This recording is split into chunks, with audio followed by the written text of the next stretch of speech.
Today, I'll be sharing some myths about marriages and relationships. Number 1. You need to resolve all the conflicts. I don't believe in this. I feel that if you resolve every single fights, every single issues, it makes your relationships weak. Just imagine that your partner forgot to call you or they forgot to leave a text. Now, if you're fighting about that, it is not healthy. You can easily let it go. I know that to some people it really bothers the little things, but I feel that you can still change that. If you get bothered with little things, you will strive for perfection when it comes to relationships, and it is not healthy. I have heard so many couples say that we never go to bed angry. And the number one thing that comes to my mind that how is this possible all the time? Sometimes we are not in the right space, right awareness, right energy to communicate, to fight with a partner. But still, if we are pushing too hard to come to a conclusion, we will get tired and we will get emotionally and mentally drained, which is again not healthy in a relationship. So if you feel that you need to resolve all the conflicts or you need to resolve the conflict right away, it is not true. I don't agree with that. Now the question you must be thinking that what about my emotions? Now this is what you need to learn. You need to postpone the fight and regulate your emotions. Now I know that you become impatient and it's not possible for you to delay the process, but you have to try because regulating our emotions is a skill that we all need to learn. Life is not perfect for anyone. We will be challenged, we will be tested, and we need to learn to manage our emotions well. Second myth, no spark means no love.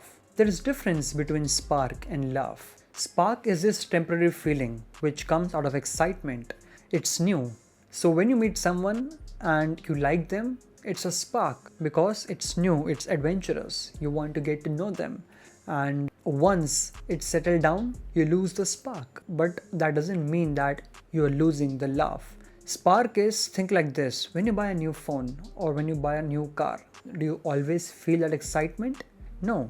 You feel that excited in the beginning, but again it vanishes with time. The graph reduces with time because you lose the spark. You cannot fall in love with material things. Similarly happens in relationships. When you meet someone, this new exciting creates spark in you. But within few months, when you lose that spark, you start doubting your relationship. You start doubting love. Don't do that. As I said, love happens when you love someone, when you take care of someone out of choice. Love is a choice. Spark is not a choice. So don't confuse the two. If you feel that spark has died in your relationship, love can still exist. Why? Because you chose to love them, because you chose to take care of them, and most importantly, you chose to commit yourself to them. Commitment means loving someone no matter what, even if the spark dies.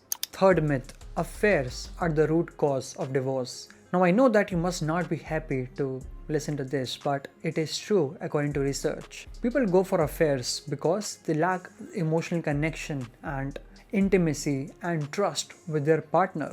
It is not just about sex, but it's about lacking friendship and this emotional connection and understanding with a partner. And so if you think that that is the major cause of divorce, it's not. According to research, 80% of divorce happen because men and women lost the sense of closeness and connection with each other. And the rest 20% was because of extramarital affairs. So if your relationship is struggling, if you have insecurity about your partner, if you doubt your partner, the lesson here for you is that you have to work on the friendship part. You have to work on the intimacy. You have to build trust again with each other. Only then you can save this relationship. Fourth, bad sex means bad relationship. I have client whose sex life is good, but the relationship is really worse. I have clients who have no sex life or a bad sex life, but their relationship is beautiful. Again, there is no such thing as universally right or wrong. There is nowhere written that bad sex life means bad relationships. Now I can come and tell you that, oh, it means that you don't love your partner. It means that you need to change your relationship. It means that you have to divorce your partner. That is not true. It's all about what matters to you. It's all about what you value. If you value emotional intimacy, if you value friendship, if you value support and understanding about your partner, again, you can sustain this relationship because you are getting all that. But if sex is not on your list, if you're okay with your sex life not that good, it's fine. Don't let people's belief define your relationship. Marriage means being the best of friends and support each other and value each other and make sure that both of you are being your best version and achieving all your goals. It does not say that the sex have to be great. So if you're okay with that, don't bother what people say and just focus on your connection that is today. Fifth, your partner needs to value what you value. Again, so many people face difficulty finding a partner because of this trait. If I don't like to drink, my partner should not like to drink as well. If I like to travel, my partner like to travel as well. If I like to watch movies, they like to watch movies as well. There is no such thing as that. I feel that it's our differences that brings us together. If we both are same, we can be best of friends. But if we both are different, we can learn about each other, we can grow together, we can work on new things, we can find common interest. I'm sure it is possible. And so if you have a list that I want this in my partner and my partner should be exact copy of me, it might not happen. Loving means accepting and appreciating the differences of each other.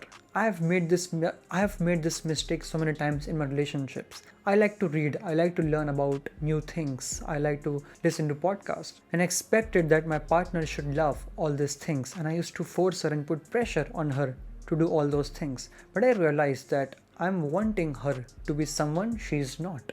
And that is not love. Love means accepting the person who they are and as it is.